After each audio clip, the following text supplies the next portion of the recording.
Void, you have your own reasons. You think it's disgusting for any kind of reason. I don't get the reason why you think it's gross. I see it as negatively impactful to the highest degree.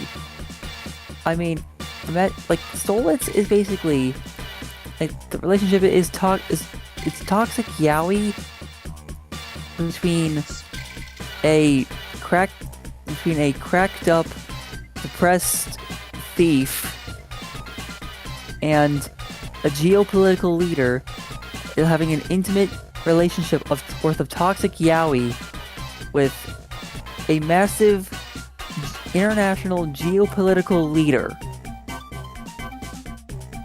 And if you can imagine how that would look, if you can imagine how that looks in the press and in public and in real life, imagine what kind of impact that would have in the Hellaverse. It's gonna call a massive social structure change, or even cracks in the structure. It's gonna be like that one time that America thought it was a good idea to start filming the Vietnam War directly into the living rooms of countless Americans on Sunday morning. And humiliating their military? Even worse, from that point forth, trust in the government has not recovered. We do not, like, us Americans do not trust our government anymore. After that big whoopsie. If anything, I feel like the similar situation might have already happened in Mastermind, but we won't delve into it because Vivsy doesn't want to write geopolitical stuff, she wants to write gay sex!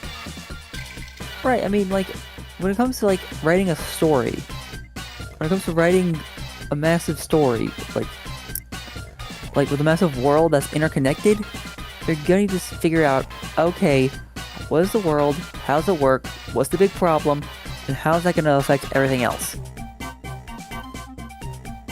And especially if a series is happening concurrently with another one, how will each piece impact the other?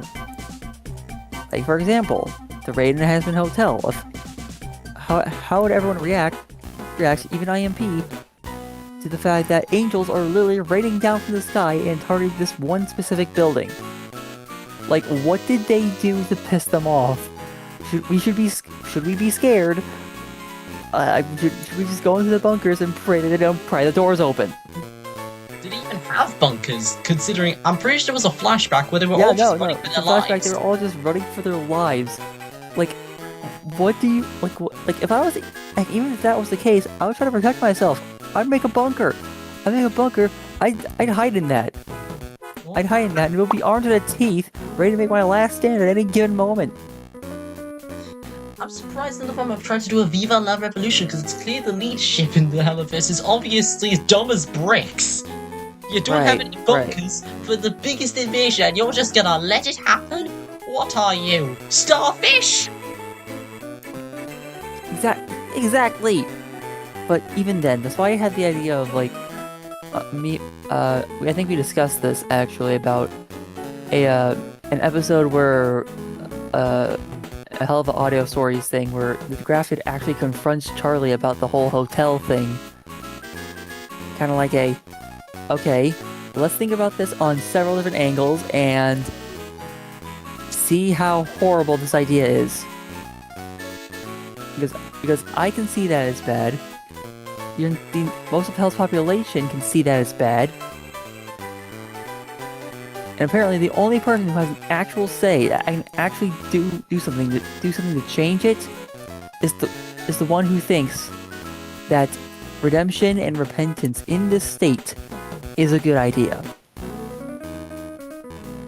And the whole thing is just like, one of the arguments I would definitely use if I was the Grafted would be, okay, you're sending up thieves, people who are known to steal, kill, and destroy. You're sending up murderers, terrorists, trying to make them better people, psychologically and spiritually, so that they can send them to heaven. What are their victims going to think when they see the person that killed them or ruined their lives in heaven? They probably freak the heck out. Or even worse. But even worse than just freaking out, usually. That's about standard. They probably put doubt in the heavens rule. You know, the good place. The place where good people go. What is a really bad person doing up here? Wait a minute. they're the good place where they do the slaughter, and that's not putting hope in the redemption thing. That's putting hope in maybe we should get some guns and fight back. Maybe we should start a war instead. Maybe that'd be a better idea than going to the has-been shithole run by a woman with no brains. Crikey, what is it with Hellaverse royalty and having 0 brain cells? That's a good question. What is it with their royalty and having the collective brain cells of a shrimp? Look, I can definitely see it in Charlie and other people like in her family. So when I looked at the Archgoasia at first, I'm like, okay, maybe they're a bit more like a lot more competent. And then I saw, I'm like, a bird brain. Somebody just tell them that they should just stop. Can someone tell them that they simply should just stop? Like, I can't believe they would make a character that is literally just cardboard. What the hell was going on with Stella? Because by God, what is she beyond just a 2-dimensional cardboard cutout? You'd replace her with one and nobody could tell the difference. Basically, when it comes, like, with Stella, like, there was, I guess I could already saw massive potential in the, you know, the big, how the Goetia name would be tainted. When she figures out my husband's been cheating with one of the most lowest life forms in hell. Or even her relationship with her daughter being more than just a tool, or argumentative tomscrewery. Or maybe the implication of Souls and Stella still having to stick to their guns when it comes to this arranged marriage, because if they divorce, it's gonna make the Archgoatia look very bad, and the Archgoatia do not have a PR department. Ironically, the person who would make it look worse is at the very bottom of the family tree. Yep. But even then, back to Stella, they could have made her like this actually more competent character who's trying to look out for the family and try to improve their image and try to make themselves, you know, a royal family, or at least basically like the prime ministers of hell. But nope, she's just whiny swan whore who wants her gay owl husband dead. The thing is, though, the vision you described, that would actually make people like her, and we can't have that, you know? That wouldn't be quite right! Why not? She could be a villain, but there is time for sympathetic villains, or even villains who think they can justify their means, or villains who have good intention but bad actions. There is more than just character writing than just this guy good, this guy bad, smack them together, see what happens. It's just see how the good guy just kills him and then have a dance party afterward. Like, I can't believe I'm saying this, but Dr. Eggman, by God, even he has sympathy. Frontiers happened, and now he has a child in Sage, and now people can actually feel sympathy for the guy because he has a daughter and he actually feels love for her. At the same time, we can also look to the Sonic movies and even some Sonic fan content for that kind of stuff. The fans do, yes, I'm saying that the fans do a better job than Sega. No, I don't regret it. Because Agent Stone, an official Sega character, actually sees something admirable in Robotnik. Is he a suck-up? Yeah, probably. But he has motive. He has devotion. He's a good suck-up character. He sees reason to keep working for Robotnik, other than just money. He actually does care for the psychotic doctor. And don't get me started on how the fans see Metal Sonic and Eggman's relationship. Actually, no, screw that. Sega's also leaned into it. Because I'm pretty sure at one point in either the Archie or IDW comics, yes, I'm putting that in the equation. No, I don't care. When Eggman got the notification that, hey, Metal Sonic's deep in space and he has a little battery, Eggman dropped everything, said Papa's coming, made a portal to go get Metal Sonic. He's gonna risk everything, including his life, to save his robot son. And yet, despite that, he's still a better parent than Stonus or Stella will ever be. My God, I'm gonna say this, they're not gonna be good parents. Octavia needs to have a crash out, and it's going to be completely valid in my eyes, because by God, someone needs to whack those two birds in the face with a deck chair, and then several bricks. Believe me, like, Eggman is better, in my opinion, Eggman is better than Solus and Stella combined and then some, because, yeah, because A, he's a responsible father of a bunch of robots who also care for him. B, he hates that hedgehog, and he fails repeatedly. C, he's a goofball he's honest to God, a goofball who could both be the butt of the joke and the teller of the joke at the same time. And lastly, he is the same guy who nuked the moon, he nuked a chunk of the moon off with super laser piss, enslaved entire races, and even started committing a genocide at one point. And he also split the Earth we have open. Sonic Colors. Yes, and he also split the Earth open, almost causing the end of the world, just to kill one spiny blue rat. Also, You'll learn to live with the goof of this rotund man. Also, unlike the Goisha, he has good music. Have you ever heard any Eggman boss theme lately? That shit slaps. Death Egg My Robot God. remix, like people, even the fans know how to remix Death Egg Robot to sound like an absolute banger. Enough of the fans. The Generations remix sounds like it's a military march, like he is going to crush you. Meanwhile, the two birds are going ahead and singing songs I'd see on a My Chemical Romance album at the bottom of the barrel at a Temu store. Yes. And even then, I don't feel sympathy for the store's relationship because, like I said, it just doesn't work. The two characters don't mesh well together.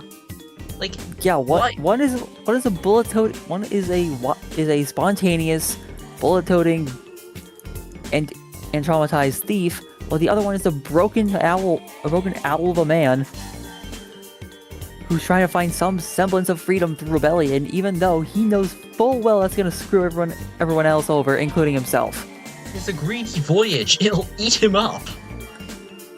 Yes. Ironically enough, the person I feel that would suit Blitz more is the clown fuck, the Fizz. Him. Fizz. Yeah, Fizzaroli. Best friends in the circus? From what I heard, they're not brothers, don't worry. They're like brothers, but they aren't brothers. Yeah, I hate supporting incest. I do not play that coffin game. Yeah, Okay, no. that's okay. No, I don't either. Yeah, and if I were to find anyone to ship Stella with, well, try to make, well, maybe even a newer character, because obviously, because A, no coffin game. No coffin game. No. And B, Striker already has a vendetta against all royals, so that's out of the picture too. I feel like the issue is with Stella is that she's not really much of a character. We don't have much to work with Stella because she's not really there. Yeah, Stella's not a character. She's not, like, I'm gonna be blunt with you, she's not a character, she's a plot device. Yeah, ironically, like a lot of women in the Hellaverse. Yeah, I'm saying that. Exactly. Maybe a lot of the women in the Hellaverse are plot devices. Including Charlie, surprisingly. Yeah, she's the main protagonist of her series. What's going on here? Okay, let's take one example I find is particularly egregious. Vaggie. Let's talk about Vaggie for a bit. Okay, let's talk about Vaggie, let's do this. Right, what the fuck is going on with her plotline mainly? I have no bloody clue. At first it's like secretive, blah blah blah. Then it's revealed she's an ex-exterminator. Yeah, an ex-exorcist, basically. Basically been banned for having her eye and wings ripped out. Possibly her halo broken and melted down into toilet paper or something. And I would've been like, okay, good, you probably have intel, explain. But then she doesn't. Yeah, no, like, Instead, we have this like ego fallout thing with the songs and shit, and my god, I feel like this. Why did it have to be a whole episode with that? And Right. I'm starting to struggle to find a point of Vaggie in the show, given she's basically barely there. Besides the second to last and well, the final two episodes before the actual final, 6 and 7, she's barely even a major player beyond that. And I'm pretty sure she's like less there because they wanted to focus more on the men of the cast, because my god, haven't they had enough focus already? Right. Even worse, like, well, let me actually gonna get into a weird biological aspect that I think is just stupid. Fallen angels regrowing their wings.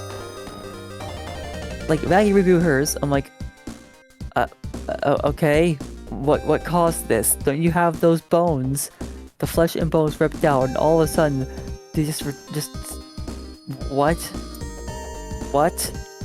It's like they wanted How to. are they back? It's like they wanted to feign the semblance of character development, but When there's nothing changed. And heck, even Lucifer even had grew his wings back. And in that case, why didn't you just go on a solo suicide mission up to heaven to take care of that old vendetta of his? I mean, Dad eating him down for doing one thing, and to be frank, that thing was a good thing. okay, let's. If I'm gonna be a bit vain here, but I prefer how we did it with Maggie because she only appeared fully in one episode of TOL. And I feel like she's done more there than she did in the entirety of Hazbin Hotel. Right. I mean, from what I remember, she provided not only her origins, but also a good reason why she's staying in Hell and wants to stay there. You know, to help with the fallout of the bees, and trying to make this territory a better place, in little ways. And B, she definitely did help in our narrative to take the official downfall of the V's, the downfall, if you will. I don't know. I just feel Read like the Unreliables light now. Hey, no advertisement. Like, I just want to be funny with it. Relax. That's the thing, though, because I mean, hell, it's. I mean, to be fair, we did also get rid of the stupid bit because why was she a fallen angel anyway? Why? Is it to develop drama? Because if that's the case, that does nothing other than forced nonsense. Like, I don't get it. Why is this? Why is she this? I felt as if she was a sinner, it would have been, for example, make sense for her to help Charlie. It would make a lot more sense. Because it would give at least other sinners a perspective on, hey, she's just like us. Perhaps she might have a perspective on things, but she's a fallen angel now, so that point doesn't matter. It's just two high-ranking officials doing random billionaire shit. And I don't know, I'm pretty sure some of them they can eat the rich. It's like two crypto bros trying to make a cruise liner to heaven. Unfortunately, icebergs. Yep. Like, it makes no sense. We're doing our best to try and remake the series slowly but surely over the course of 3 or more seasons. Probably more seasons. Because ideas are coming in like a mad truck, but we have creative burnout. Help. I think it's more just we're taking it kind of slowly for now. Like, it's just we're having time out on the creative stuff because, my god, it really wouldn't help if we just push through onwards. After all, everything needs fuel. Right. Other than that, other gripes we have. Well, how about we talk about one positive thing? Do you want to know what a good positive thing in the Hellaverse is, in my opinion? Shall? Blitz and Luna. And their kind of father-daughter relationship. I mean, yeah, Luna is indeed an edgy teen. Let's be frank. Let's be frank, it's a little bit of a shtick. But it actually is a good foil to how she really is with the team. See, I noticed the thing in IMP. Each person has their own combative role. I mean, Blitz is a tactician. He has 2 pistols, ready to get blasted in case need be, but he's mainly the one giving out orders and fighting alongside the team. Moxie is the sniper. The rifleman who hits the man from afar. And no, this one does not piss in a jar. Millie and Luna are two of similar types. The Barbarian and the Beast. The barbarian is definitely one who has proficiency in heavy melee weapons, and definitely knows their way know their way through brutality. But Luna is the beast, beast or the monk, the person who uses hand-to-hand combat and their natural weapons and uses them to their fullest extent. Everything from claws to teeth to elbow drops, gripping people by the face and slamming them against the wall and then the floor, then yeeting them across the room to like 3 other guys. Each of them has a role in combat and even in the business. I mean, we got our operatives, we got the person who stays behind the office, probably the person who you got Moxie, who's also the guy who does the taxes. Millie is definitely one of the more creative ones, helping out with the PR team. You know. Yeah, it sounds like this. I wish Hella was more about IMP and such, like a small core cast with several being hired to do jobs and such. It makes me wish Stawless wasn't a heavy part of the show, because this dynamic is great. It's a good sort of found family dynamic without Sola showing up and wrecking the entire thing to the Kingdom Come. You went from being the side plot to being the main plot. And in my mind, that shouldn't be the main plot of Hell of the Boss. I mean, when I think about it, personally for me, Aspen Hotel should be about the upper conflicts of Hell itself. You know, like the conflicts between the sins. The relationship between heaven and hell, and people who want to do better actually want and possibly even trying to make hell a better place. Hell of the Boss, meanwhile, is about the little guy, you know, the guys on the street, the homeless men, the small business owners, like IMP. You know and the general Hellaverse is about how those two states relate to one another, how they affect each other. Like, it's kind of like in this episode, some things happen that help progress the story, but the reason as to why happens in the other show.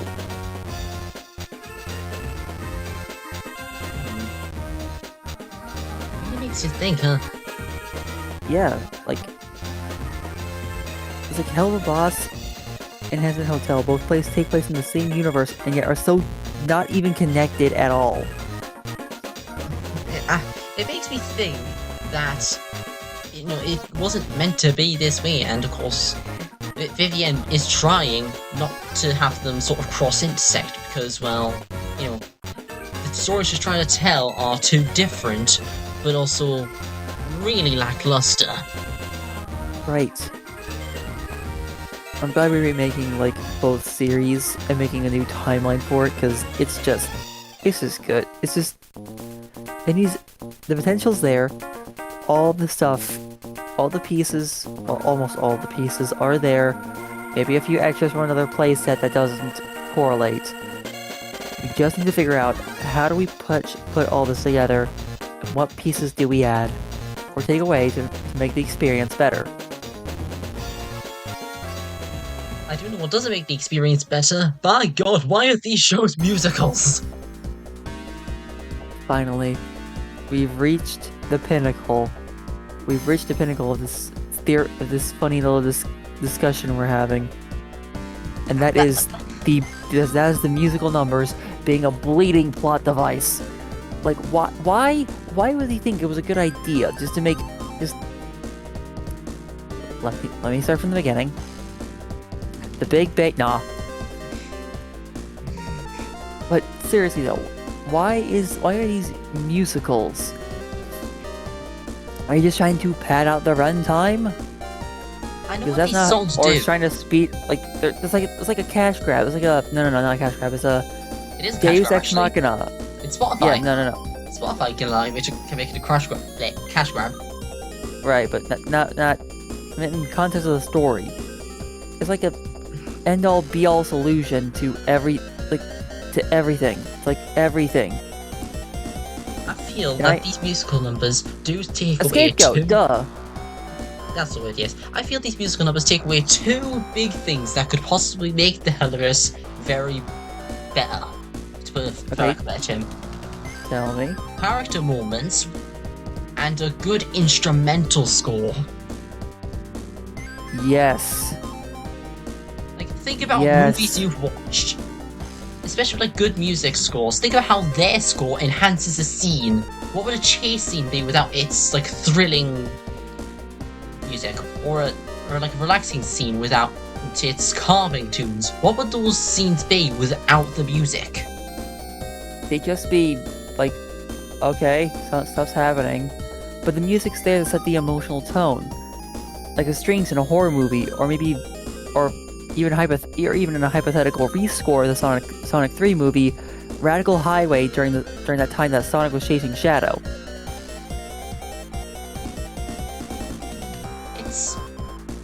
But we don't get that in Hellaverse, but instead we get crappy music, which obviously fills up the runtime and rids us of character moments and such, which we desperately need between these characters, because by God, we need it.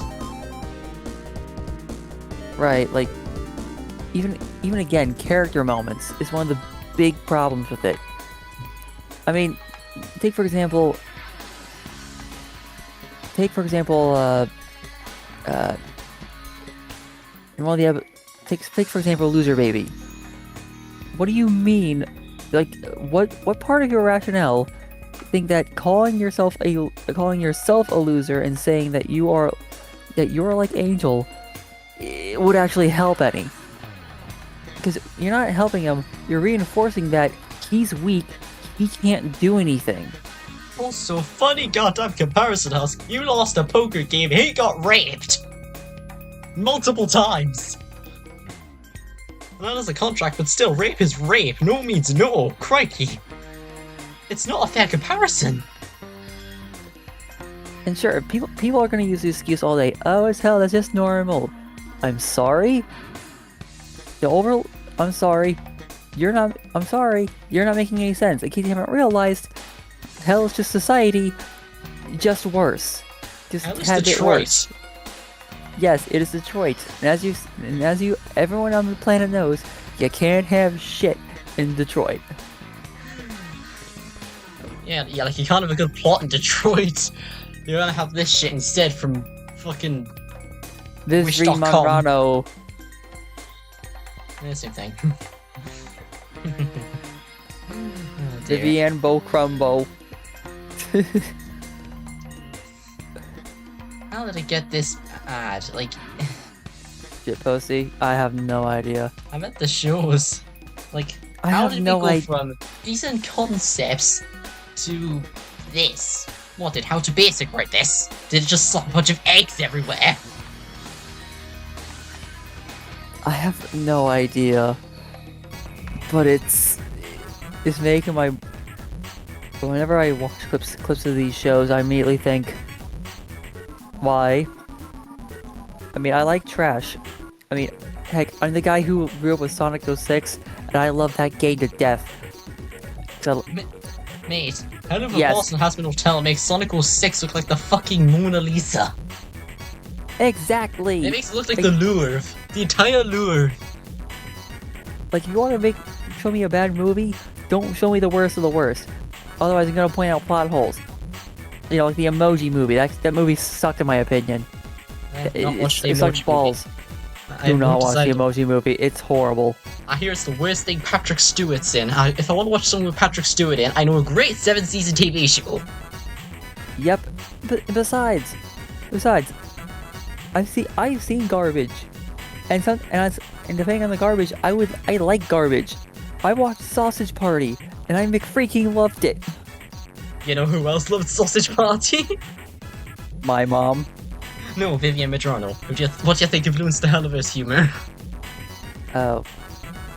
Yeah. Oh, Speaking of, we're indeed. gonna need more varied humor. We need a lot more varied humor in the Hellaverse. Yeah, a well-timed funny fuck word ain't gonna do shit when you spammed it 17 billion times. Yeah, for my inspiration for like some bits of comedy, I definitely take some from a handful of like physical gags, background random stuff happening in the background, kind of like Smiling Friends, but also kind of like having a straight man in a really complex and stupid situation, like in South Park. Like for example, like the most funniest example I could think of is like the underpants gnomes. Step 1, steal underpants. Step 2, Step 3, profit. Any questions? Isn't that just Charlie's plan for Hazbin Hotel?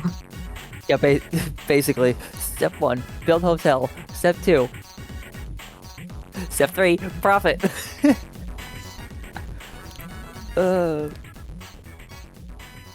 Except we're meant to take this seriously. I mean, excuse me, woman, did you go to business school?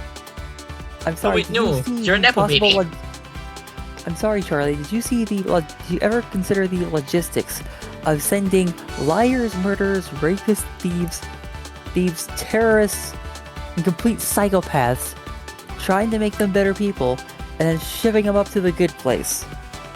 Or did you think that would be a good idea? Did you think anyone would rationally say, "Okay, let's do this"? Or another point. What if they're not there for terrible reasons? What if some of them are just there because they just weren't Christian? What if they're just accepting that, hey, I'm in hell now, I can do whatever the fuck I want, and then this red parasite comes in and goes, hey, why don't you go ahead and just redemption instead? I'd personally tell her to fuck right off, because thank God I'm sitting in my hot tub right here, and you have no right to be here. Like, seriously, the more I see Charlie trying to push her agenda while at the same time not fighting back, not exactly fighting back, when Valentino licks her arm like the sick fuck he is. Like, Charlie, you just got goddamn assaulted. Have you considered slamming your fist into his bald ass skull? Oh wait, no, you're a weakling. You're a weakling! Have you considered pepper spray? Have you considered taser? Have you considered a knife? Have you considered calling back? Have you considered calling Baggy and saying "sick 'em"? I mean, hell, you may be an overlord, but you're more powerful than even your dad. You should know. You should know the potential will rise over the generations. And you're Generation 2. Are you Generation 2. Are you sure that's the truth, though? They say she's more powerful than her dad, but is she? I say she's more porcelain than anything. I mean, come on, she looks the part. Okay, this is a part where I have to give at least some benefit to the doubt, because let's be frank, she just came of age, and B, the first time she used her powers was fighting Adam. You know, the first time she's ever seen any actual real combat. Didn't stop her from whipping them out of mild inconvenience. I mean, it appeared when she got angry at a commercial. Exactly. It's kind of like it's more like a reflex or a instinctual thing. Kind of like having an adrenaline, kind of like getting super strength when you're in a panic and you have to save your loved ones from a falling car or something. Yeah, but doctoral powers isn't an excuse to, not fight back. Like not having control of your powers is not an excuse to not fight back. Like, I know a fan comic where Valentino did in fact lick her arm, and what was Charlie's response? Love that shit right off! Like that, yep. I mean, we don't know if she can regenerate. She probably can. Heck, we don't even know the biology of the majority of the cast. And how the hell has affected them. Like, yeah, but we know sure, Alistair's a radio demon. But sometimes he can talk with his mouth closed, like his teeth are radio speakers. And sometimes that's not the case. Angel's a spider. I don't see him spinning any actual webbing though. Hey, yeah. Charlie probably has links to goats, snakes, freaking angels, and yet we don't see her molt or anything. Like, you don't see her like molt at some point. Scaling walls like goats. Like, have you seen them scale walls? My God, they defy gravity. Exactly. Like, I once saw this comic of that one time Valentino licked Charlie's arm, but he ended up getting a lot of like dead skin on his tongue. He's grossed out because Charlie was getting very close to her molting date, and he just ripped ripped a bit of her skin off early, revealing the sensitive red stuff underneath. Not like flesh, but like fresh skin. I feel like husband sometimes forgets it's about demons. Yep. We can agree there. Husband is, yeah. In case Vizzy has been living under a rock, you do remember this is about demons, not just people who sinned, not just pricks and more pricks, but angels, demons, mortals, and the relationship between the three. I mean, hell, we have CHRUB, Cherub, Which became irrelevant. working. Yep, but their original job was stop people from dying, stop good people from dying. We got IMP, who his job is, you have a vendetta in the living world. Let's kill the fucker. Cherub was basically the inverse of that. You have someone you want to save? We'll save them. Yeah, you could have had a good rivalry there, but no, you decide to focus on gay owl sex. Right, I can already imagine this even beyond just dorks or any of those organizations, humans actually interacting with these two sides. Probably pulling a V1 from Ultra Kill, pull out the full arsenal, and going, mankind is dying, hell is full, blood is fuel. Going around and exterminating anything in their peripheral vision that can bleed. Even then.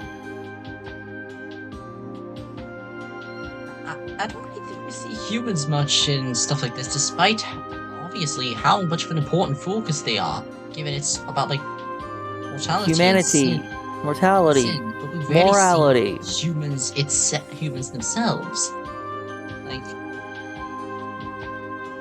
Right. So the question is, how do we fix this? I mean, we already have one thing: a trip to the Yeah. future. And just throw Yep, this shit 300 or so years to the future. Boom. Now humans can have spacecraft and such and do. Yeah, throw everything 300 years into the future in Star Trek. Or people got replicators. We said, fuck you to capitalism.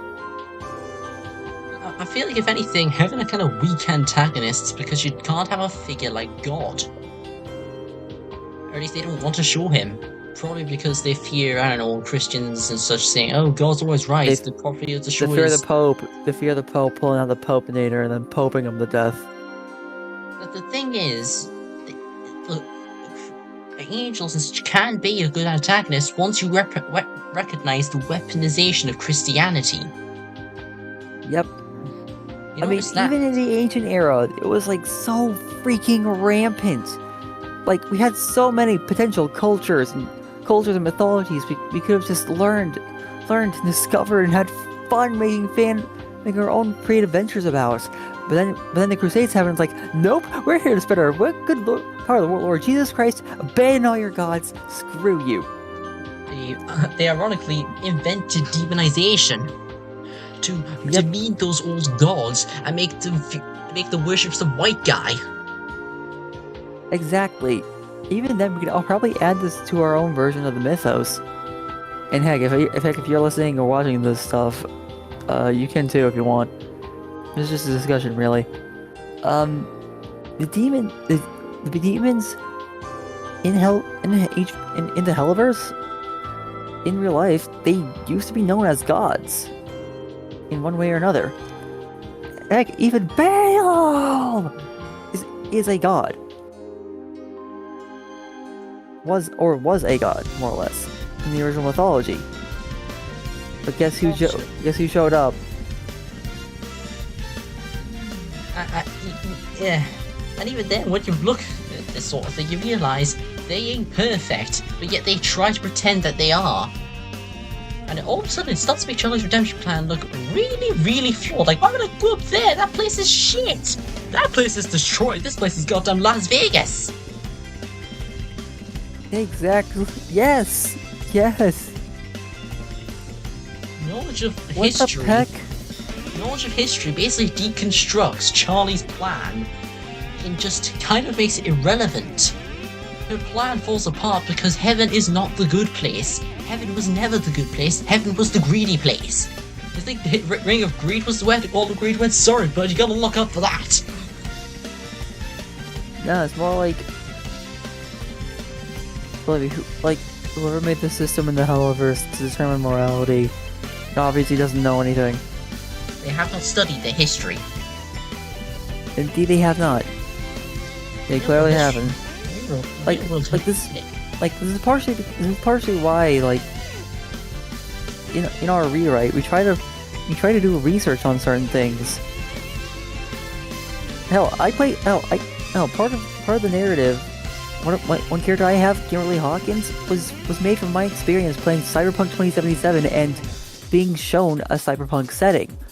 It's this hyper-capitalist mega corporation bow dowing, forcibly modify yourself to survive, and running pseudo apocalypse, where the beef you're eating isn't actually beef. Nope, it's just ground up worms that have been dyed and artificially processed to be as close to beef as possible. And the thing is, ironically, the parallel that we made that heaven is basically fascist in our rewrite actually parallels well with one of our character storylines, the Void, who has escaped fascism in the past and sees this as a chance to fight back against the system that hurt him. Exactly. Precisely. Right on the bloody money. Like, you see that these characters have actually good motivations to them. You can support their journeys. They don't suck up to a power that doesn't pay. Right, and even the character I have in the narrative, Sally Zillington. Not only is she willing to fully support her husband in any of her endeavors, including beating the crap out of Heaven. Actually, she might just join him in that. Never mind, she will join him in that. But she's also a leader. So if Charlie needs to send the team out, she can stay behind and lead whatever crew is left, or maybe the inverse. Ironically, I feel Sally is the better princess compared to Charlie, because through how she does things, she basically becomes like a galactic ambassador for Toonkind. Meanwhile, Charlie is basically like a homeless man sitting for pennies on the street with a cardboard box. That's basically her. She's Squidward in that one episode who was like, free change, spare change. Like, with all that Sally's done in the narrative, she is killed a parasite that was possessing one of her friends, helped destroy a eldritch horror essentially, and when an enemy spaceship was not cooperating and operating and constantly trying to fight her and her crew, she got into an escape pod, launched herself into the enemy ship, and slaughtered everyone inside as an intimidation tactic to everyone else, saying, hey, over here, look at me. This is you. If you keep this up. I'm not playing with you. I'm not playing with your ass. The thing is Hellaverse doesn't have anyone like that. They're too spitty being sappy, they're too busy singing songs. Vaki, the character that could have been like that, is committing the same sins. Is history repeating itself over and over? There's a reason why we need competent characters who are not willing to sit down and instead actually willing to if someone's being a dick and threatening their allies, guess this is a classic Simpsons episode, because they're ready to start choking a child. If anything, another leader that makes me realize, wow, Charlie's goddamn awful, Catherine Janeway. Oh. Okay, Janeway is, of course, in a similar, it's not really a similar situation, but she's in charge of a bunch of people in the middle of nowhere, and she has a goal: get home. And she succeeds in that goal. War crimes not acknowledged. But even then, she goes through. She goes through hell getting home. Like, she beats the Borg more times than we can count. There was an entire year of hell that happened where Voyager got beaten to hell and back, and yet she kept on trucking until she managed to undo that year. Can't say John doing that. She'll just break down and cry upon day 2. And generally, if you just look at Voyager, you can't see a character like Charlie in the situations Janeway's in, because Janeway is a powerful leader. Janeway is a role model. Charlie is nothing like that. She's supposed to be that. She's supposed to be like that, but she ain't. She's not someone to look up to, even in the terms of the cast, because it's just stupid. Let's admit, it's just stupid. Right, and believe me, like without the musical numbers, the pacing of the show is basically just like page 1. Oh no, my daughter is a porcelain doll. This blows, but at least she's still alive. Page 4. Never mind, we're killing the bitch. Page 7. Dragons. Oh my god. It's also, for some reason, I don't get why some characters are there. Like, I admit, I forgot Katie Killjoy was a character when writing the rewrite initially, and she kind of just fizzled out from existence. Alright. My personal plan is to bring her back in Hell of a Boss Reestablished. Because, again, this is a bit more this is a bit more of the little guy here. And even then, I don't think... I feel like her most major appearance was the pilot. Then afterwards, they just recast her with Blitz in the role, and then, well... Yeah. I don't get why they would put him in there. He hasn't been funny since Vine. Also, yep. I still remember that comment that you said about Octavia. My god, I don't care if that's a fictional character, she's 17, and that's disgusting. Ugh. My god. Yeah, I think we're done with this.